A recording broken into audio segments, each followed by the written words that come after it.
Let's talk about periods, pads, tampons, menstrual cups. Which one is really the healthiest choice? Hello guys, welcome back to my YouTube channel. Today we are diving deep into the nitty-gritty of womanhood, okay? Disclaimer, for the men who might not find this topic interesting, or maybe for the knowledge part of it, you can actually skip or send it to your better half to watch, okay? But today we are going to be talking all things female health, all things female hygiene. So please stay tuned and watch till the end. We're talking about pads. Let's start with pads. I think everybody knows what a pad looks like. For men who are watching this who don't know what a pad looks like, this is what it looks like, okay?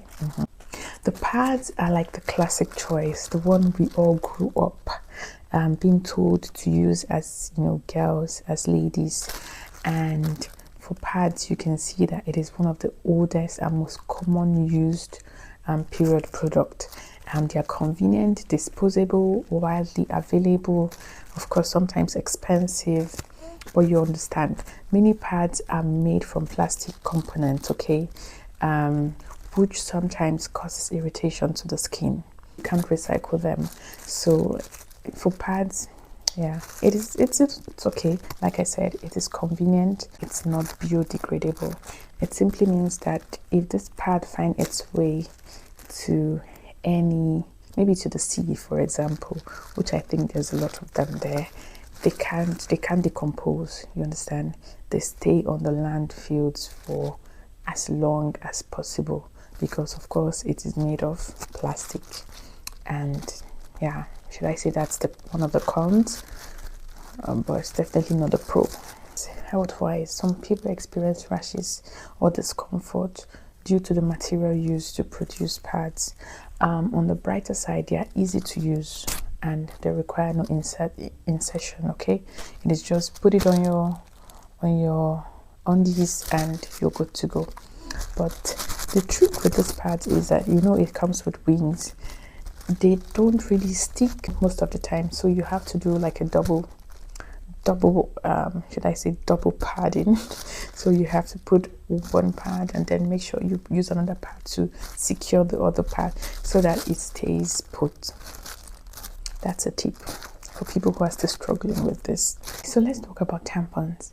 Tampons, which is this I'm holding, I just opened it. This is more better for those people who find it difficult to find the right spots to put the tampons in. Tampons is the type that you don't need, it's quite discreet. I mean, you can put it on and you're good to go for the day, but of course you have to change, I think within 6 hours or 5 hours or thereabout. You change your tampons, because if it swells up and then you start to leak, and you don't want that, okay? But even if you're wearing a tampons, I would still advise that you put on a pad or a panty liner just to see that everything stays clean. Like I said, tampons are like the popular period product known for its convenience and the ability to be worn during activities like swimming. However, they come with risk. For example, toxic shock syndrome. It is called TSS if left too long. So you have to know how many hours should you keep your tampons in. You cannot keep your tampons in for the whole day. It is not allowed.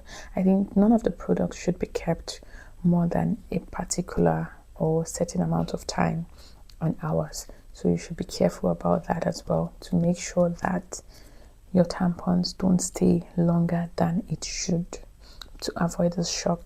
Also, some tampons contains chemicals or even fragrance that can irritate the skin. The same thing goes for pads. There are some pads that are scented pads. I would not advise you to go for pads that are scented, because anything that has to do with perfume can disrupt your pH down there, can also irritate the skin as well. So it's better you go for something that is completely neutral, don't have any perfume, even down to your cream. the creams you use, make sure it is like fragrance free. On the other side, tampons are quite, compact and don't interfere with our outfit choices. But how sustainable are they? That's the question. Most tampons aren't biodegradable due to the plastic applicators. Okay, so the fact that it has to do with also plastic, it's not the best option, but it is also one of the convenient option for me personally. I would go for a tampon more than I would go for a pad, because it's more convenient, it's easy to use and to dispose, less messiness and all that stuff. But when it comes to pads now, I don't want to talk about that. I don't like it. I don't like it. I don't want to use it that often. So yeah, that's actually my own opinion when it comes to tampons. So now let's talk about the almighty menstrual cup. The almighty menstrual cup, the modern eco-friendly menstrual cup.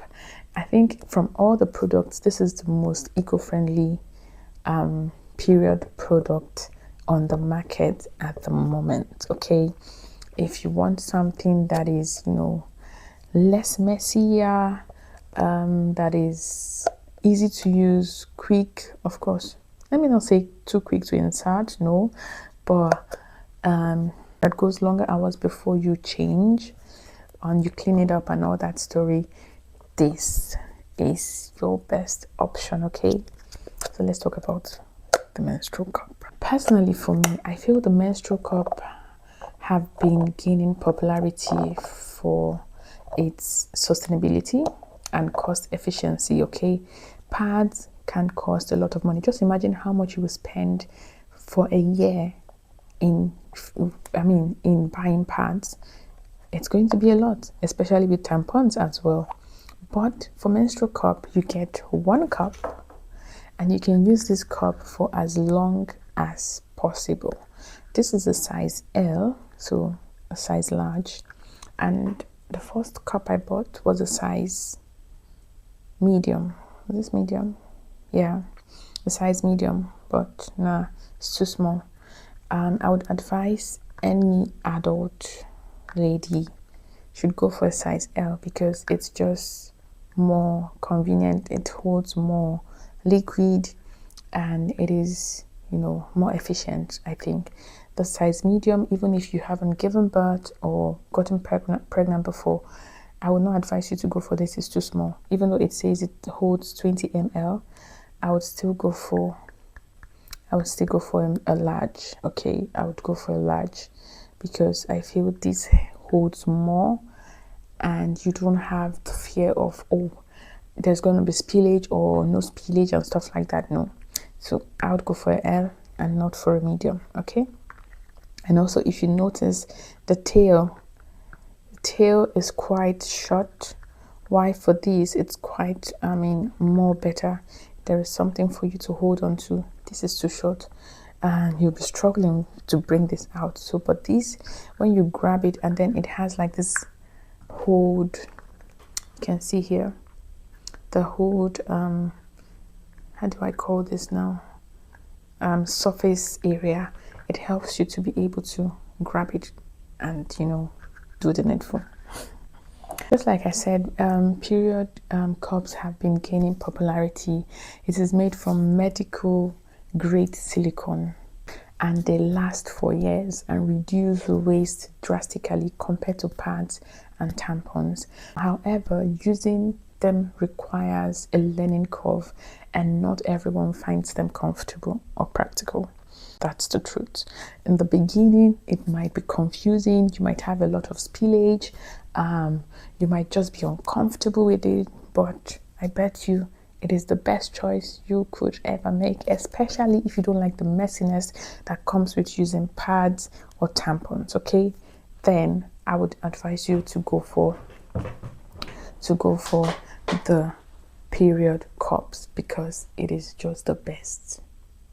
And another advantage of it, it's the longest it's the longest period product that you can, you know, have with you for as long as 12 hours. Just imagine 12 hours. You don't have to click, you don't have to think, oh, do I have to change and stuff like that.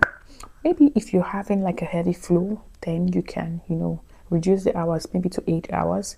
And then to clean it up, you don't need much. You just need water, and you need maybe once in a while you use your bathing soap or your liquid soap and just wash it up, and that's all you need. And for the one I got, it comes with this extra cup, as you can see. So I put a little water in there, and I steam it. That's how you sterilize your cup. So you have to sterilize your cup before every use, or let's say before when you're done with your period, then you sterilize the cup and sterilize it again before you use in your next period phase. Okay, this is key. Don't sleep on that. Sterilization is important to avoid any irritation, as well as germs and all that in your environment, pH, in your, you know what I'm saying. So which one of these is the healthiest? The truth is, it depends. It depends on you. Pads may be convenient, but they are not eco-friendly. Tampons are discreet, come with risk. Menstrual cups are sustainable, but not everyone can use them easily or they're comfortable with it, especially with the insertion. The key is understanding your own body and lifestyle needs, okay, while also considering the environmental impact of this product on the environment. Very important. Now that you know the facts, it is up to you to choose which product is best for you, for your body, for the planet. Comment below, guys. Are you team pads? Are you team tampons? Or are you team cups? Let's share in the comment section. Don't forget to like, share, subscribe, leave a comment, guys, and thank you for all your engagements. God bless you. Bye.